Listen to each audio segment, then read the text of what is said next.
देखिए, जो एरिया था, मैं तो प्रत्यक्षदर्शी रहा हूँ, तो जो एरिया था वहाँ पर मीडिया को अलाउ नहीं रहता है। और वास्तव में कांग्रेस पूरी गुंडागर्दी पर उतर आई है। हम लोग जब उन्होंने हमारे माननीय गृह मंत्री अमित भाई शाह पर जो आरोप लगाया है, आप उस जो काट छाट कर जो ये कुटिलता की राजनीति कांग्रेस की अब तक चल गई, अब कुटिलता की राजनीति ज़्यादा दिन चलने वाली नहीं, लेकिन हमारे देश की जनता भोली वाली है। वो जो काट छाट करके प्रस्तुत किया उसका सुन लिया और उस बात को लेकर हंगामा खड़ा। उन अमित भाई के स्टेटमेंट को पूरा आप सुने पढ़े तो उसमें सत्यता सामने नज़र आएगी। तो लेकिन इन्होंने जो हंगामा कर दिया तो उसके खिलाफ में हमारे लोग भी बैठे कि भाई आप कांग्रेस जो झूठ की राजनीति कर रही है, जो बाबा साहब के नाम की राजनीति करने का प्रयास कर रही है, तो कांग्रेस ने बाबा साहब को दिया क्या? कांग्रेस यदि चाहती, नेहरू यदि चाहते तो जब इलेक्शन हुए थे तो बाबा साहब के लिए उन्होंने उस सीट को जिता कर लाना था।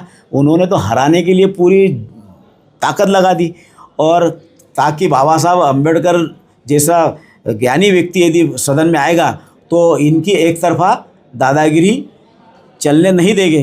तो इसलिए उन्होंने बाबा साहब को रोकने का पूरा प्रयास किया। ये चाहते तो बाबा साहब को भारत रत्न पुरस्कार दे सकते थे, लेकिन इन्होंने भारत रत्न पुरस्कार नहीं दिया। यदि बाबा साहब को भारत रत्न पुरस्कार किसी ने दिया तो भारतीय जनता पार्टी की सरकार। दो सांसद और राहुल गांधी की सदस्यता रद्द होना चाहिए। देखिए, वो तो न्यायालय की प्रक्रिया है। यदि उसमें वो दोषी है तो सदस्यता रद्द होना भी चाहिए उनकी।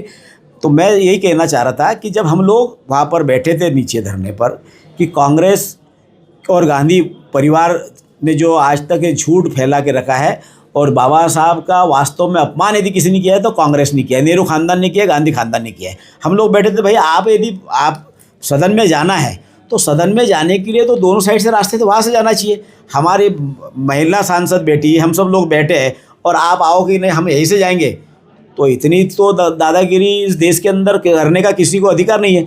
और राहुल गांधी ने जब ऊपर चढ़ रहे थे तो मैं भी साक्षी हूँ कि वहाँ पर एक धक्का उन्होंने किसी हमारे एक सांसद को दिया, और उसी से पास में ही हमारे सारंगी जी खड़े थे, तो सारंगी जी गिर गए। यदि वो धक्का नहीं देते तो सारंगी जी नहीं गिरते।